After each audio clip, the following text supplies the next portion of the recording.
கர்த்தருடைய பரிசுத்த நாமத்துக்கே மகிமை உண்டாவதாக. இந்த நாளிலும் கூட கர்த்தருடைய வார்த்தையை தியானிக்கும்படி தேவன் கொடுத்த கிருபைக்காக நான் நன்றி செலுத்துகிறேன். தொடர்ச்சியாக நாம் பார்த்ததான வேத பகுதியிலிருந்து இன்றைக்கும் நாங்கள் ஒரு காரியத்தை தியானிக்க போகின்றோம். எடுத்துக்கொள்வோம். ரோமர் 8ஆம் அதிகாரம் 30வது வசனத்தை வாசிக்கிறோம்.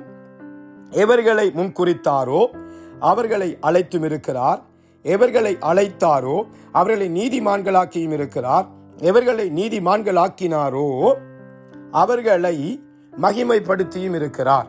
அல்லேலூயா. நன்றாய் விளங்குங்கள். நாங்கள் ஏற்கனவே இந்த வேத பகுதியிலிருந்து காரியங்களை தியானித்திருக்கிறோம். இன்றையும் கூட இந்த பகுதியிலிருந்து இன்னொரு காரியத்தை தியானிக்க போகின்றோம். நம்முடைய தேவன் எவர்களை முன்குறித்தாரோ அவர்களை அழைத்தும் இருக்கிறார், எவர்களை அழைத்தாரோ அவர்களை நீதிமான்களாக்கி இருக்கிறார், நீதிமான்களாக்கி அவர்களை மகிமைப்படுத்துகிறார். அல்லேலூயா. கர்த்தர் நம்மை மகிமைப்படுத்துகிற தேவனாய் இருக்கிறார். ஆனால் யாரை கர்த்தர் மகிமைப்படுத்துவார் என்று சொன்னால், எதற்காக நாம் முன்குறிக்கப்பட்டோமோ அந்த நிலையை நாங்கள் அடையும் பொழுது, அந்த நிலையில் நாங்கள் நிலைத்திருக்கும் பொழுதுதான் கர்த்தர் நம்மை மகிமைப்படுத்துவார் இருக்கிறார். அல்லேலூயா. ஏற்கனவே நாங்கள் பார்த்த காரியம், இன்னொரு காரியத்தை இன்றைக்கு பார்க்க போகிறோம். எவர்களை ஆண்டவர் மகிமைப்படுத்துவார் என்று சொன்னால் 29ஆம் வசனத்தில் சொல்லுகிறது, தம்முடைய குமாரனும் அநேக சவுலுக்குள்ளே முதல் போரானவாய் இருக்கும் பொருட்டு தேவன் எவர்களை முன்னறிந்தாரோ அவர்களை தமது குமாரனுடைய சாயலுக்கு ஒப்பாய் இருப்பதற்கு முன்குறித்திருக்கிறார். ஹல்லேலூயா. ஆண்டவர் நம்மை முன்குறித்தது தம்முடைய குமாரன், அதாவது கர்த்தராகிய இயேசு கிறிஸ்துவின் சாயலுக்கு ஒப்பாயிருப்பதற்கு. அல்லேலூயா. நானும் நீங்களும் அந்த இயேசு கிறிஸ்துவின் சாயல் என்ற அந்த சுபாவத்தை, இயேசு கிறிஸ்துவின் சுபாவத்தை தரித்துக் கொள்ளும் பொழுது கர்த்தர் நம்மை மகிமைப்படுத்துவார். ஒரு மகிமையான நிலையிலே எங்களை கொண்டு வந்து நிறுத்துவார். அல்லேலூயா. நாங்கள் ஏற்கனவே காரியங்களை பார்த்திருக்கிறோம். அப்போஸ்தலர் 10:38 இயேசு கிறிஸ்துவின் சுபாவம் என்ன என்று சொல்லி, நன்மை செய்கிறவர் ஆயிருந்தார் இயேசு கிறிஸ்து. அந்த சுபாவத்தை பார்த்து விட்டோம். அந்த சுபாவம் நமக்குள்ளே வர வேண்டும். இரண்டாவது காரியம், மத்தேயு 11ஆம் அதிகாரத்தில் 29வது வசனத்திலே வாசிக்கிறோம். ஒரு காரியத்தை பார்த்து விட்டோம். அந்த வசனத்திலிருந்து இன்னொரு காரியத்தை இன்றைக்கு நாம் தியானிக்க போகிறோம். நான் சாந்தமும் மனத்தாழ்மையுமாய் இருக்கிறேன், என் நுகத்தை உங்கள் மேல் ஏற்றுக்கொண்டு என்னிடத்தில் கற்றுக்கொள்ளுங்கள், அப்பொழுது உங்கள் ஆத்துமாக்களுக்கு இளைப்பாறுதல் கிடைக்கும். அல்லேலூயா. அப்பொழுது எங்கள் ஆத்துமாக்களுக்கு இளைப்பாறுதல் கிடைக்கும். எப்பொழுது? இயேசு கிறிஸ்துவை போல நாங்கள் மாறும் பொழுது. அவர் எப்படிப்பட்டவராம்? இயேசுவே சொல்லுகிறார், நான் சாந்தமும் மனத்தாழ்மையுமாய் இருக்கிறேன். சாந்தம் என்ற காரியத்தை நாங்கள் கடந்த செய்தி பகுதியிலே பார்த்து விட்டோம். இன்றைக்கு மனத்தாழ்மை என்றுதான் அந்த சுபாவத்தை கொஞ்சம் தியானித்து பார்க்க போகிறோம். அல்லேலூயா. இயேசு கிறிஸ்து எப்படிப்பட்ட தேவன்? சர்வ ஞானம் உள்ள தேவன், சர்வ வல்லமுள்ள தேவன். அவர் வேதத்தில் நாங்கள் பார்க்க முடியும். அவர் செய்த அற்புதங்கள், அடையாளங்கள், அதிசயங்கள் ஏராளம். அவர் மரணத்தையே ஜெயித்தவர். அவர் பரலோகத்திலிருந்து இறங்கி வந்து பரலோகத்துக்கே சென்றவர். அவர் சர்வ வல்லமுள்ள தேவன். அப்படி இருந்தாலும் அவருடைய சுபாவம் என்ன? மனத்தாழ்மை. அவருடைய மனசு, அவருடைய இருதயம், அவருடைய சுபாவம் எப்பொழுதும் தாழ்மை உள்ளதாயிருந்தது. அல்லேலூயா. இயேசு கிறிஸ்துடைய சாயல் என்ன? அவருடைய சுபாவம் என்ன? மனத்தாழ்மை. இன்றைக்கு கிறிஸ்துவாகிய நாங்களும் இந்த மனத்தாழ்மையுள்ள சுபாவத்தோடு வாழ வேண்டும். மனத்தாழ்மை இருந்தால்தான் தேவன் நம்மை ஆசீர்வதிக்க முடியும், தேவன் நம்மை மகிமைப்படுத்த முடியும், தேவன் நம்மோடு கூட இருந்து தம்முடைய சித்தத்தை எங்கள் வாழ்க்கையில் நிறைவேற்ற முடியும். கிறிஸ்துவாய் எங்கள் ஒவ்வொருத்தருக்கும் இந்த சுபாவம் தேவை. இதற்காகவே நாங்கள் முன்குறிக்கப்பட்டோம். அல்லேலூயா. வாசிக்கிறோம் பாருங்க. தொடர்ந்து இன்னும் சில வசனங்களை பிலிப்பியர் புத்தகத்தில் வாசிக்கிறோம். பிலிப்பியர் 2ஆம் அதிகாரத்திலே 4வது வசனத்தை வாசிக்கிறோம். அவனவன் தனக்கானவைகளை அல்ல பிறருக்கானவைகளை நோக்குவானாக. தொடர்ந்து வாசிக்கிறோம்.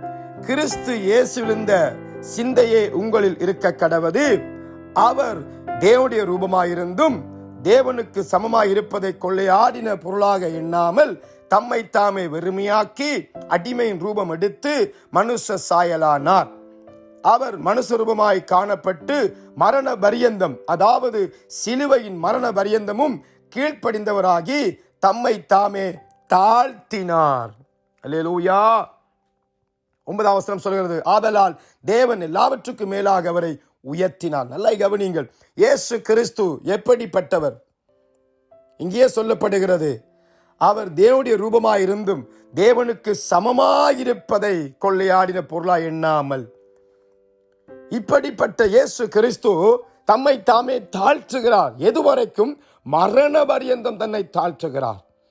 இயேசு கிறிஸ்து இந்த பூமிக்கு வந்த முதல் தான் மரித்து சிலுவையிலே மரித்து 3 நாள் உயிரோடு எழும்பும் வரைக்கும் அவர் தன்னை தாழ்த்துகிறதை பார்க்கிறோம். மரண பரியந்தம் தன்னை தாழ்த்தினார். இந்த தாழ்மை கிறிஸ்துவாய் எங்கள் ஒவ்வொருத்தருக்கும் இருக்க வேண்டும். இந்த தாழ்மை உள்ளவர்கள் தான் கிறிஸ்துவின் சாயலை உடையவர்கள். அவர்கள்தான் அந்த முன்குறிக்கப்பட்ட நிலையிலே நிலைத்திருப்பவர்கள். இதற்காகவே நாம் முன்குறிக்கப்பட்டோம். கிறிஸ்துவின் சாயலுக்கு ஒப்பாய் இருப்பதற்கே முன்குறிக்கப்பட்டோம். அவற்றை சாயல் என்ன?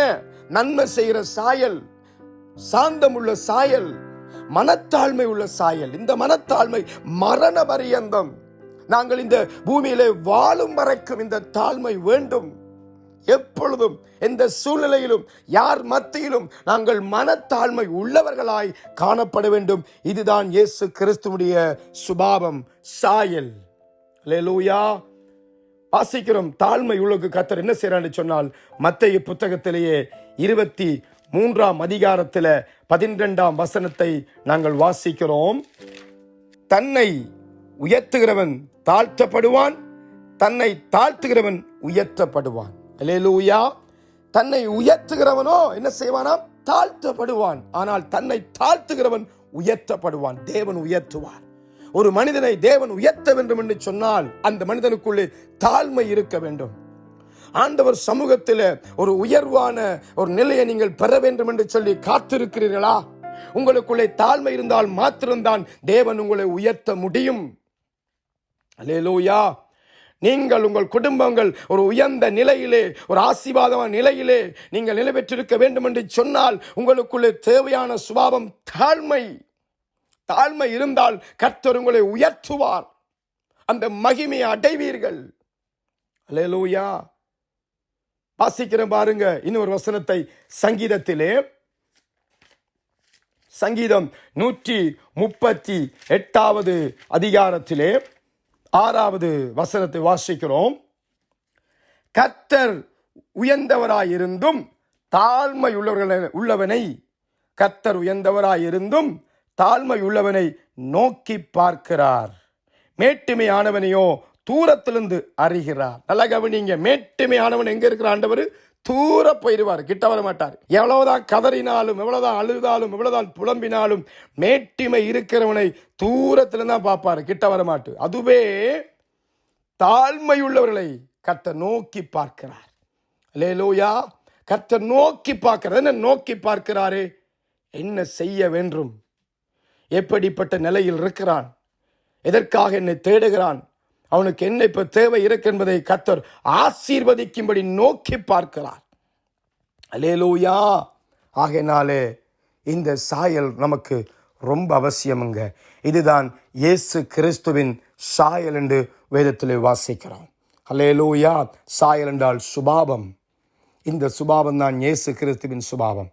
இன்னொரு வசனத்தை வாசித்து முடிக்க போகிறோம். எடுத்துக்கொள்வோம். நீதிமொழிகள் 18ஆம் அதிகாரத்தில் 12ஆம் வசனத்தை நாம் வாசிக்கிறோம். அழிவு வரும் முன் மனுஷனுடைய இருதயம் இருமாப்பாயிருக்கும், மேன்மைக்கு முன்னானது தாழ்மை. அல்லேலூயா. மேன்மைக்கு முன்னானது தாழ்மை. தாழ்மை இருந்தால்தான் ஒரு மனிதனால மேன்மை அடைய முடியும். அந்த மனிதன் எவ்வளவு திறமசாலியா இருக்கட்டும், எப்படிப்பட்டதான ஒரு முயற்சி எடுக்கிற மனிதனாக கூட இருக்கட்டும், ஆனால் அந்த மனிதன் மேன்மை அடைய வேண்டும் என்று சொன்னால், கர்த்தரால் ஒரு மேன்மையை, கர்த்தரால் ஒரு உயர்வை, கர்த்தரால் ஒரு மகிமையான ஸ்தலத்தை அடைய வேண்டும் என்று சொன்னால் அந்த மனிதனுக்கு தாழ்மை உள்ள சுபாவம் அவசியம். அல்லேலூயா. தாழ்மை இருந்தால் மாத்திருந்தான் தேவன் அந்த மனிதனை உயர்த்த முடியும். தேவன் அந்த மனிதனை மேன்மைப்படுத்துவார். தேவன் அந்த மனிதனை மகிமைப்படுத்துவார். இயேசு கிறிஸ்து தம்மை மரண பரியந்தம் தன்னை தாழ்த்தினார். அல்லேலூயா. நானும் நீங்களும் இந்த தாழ்மை என்ற இந்த சுபாவத்தை தரித்துக் கொள்வோம். இதுதான் இயேசு கிறிஸ்துவினுடைய சுபாவம், அவருடைய சாயல். இதற்காகவே நாங்கள் முன்குறிக்கப்பட்டோம். இந்த சாயலை தரித்துக் கொள்ளும் பொழுது கர்த்தர் உங்களை மகிமைப்படுத்துவார். ஆமென். God bless you.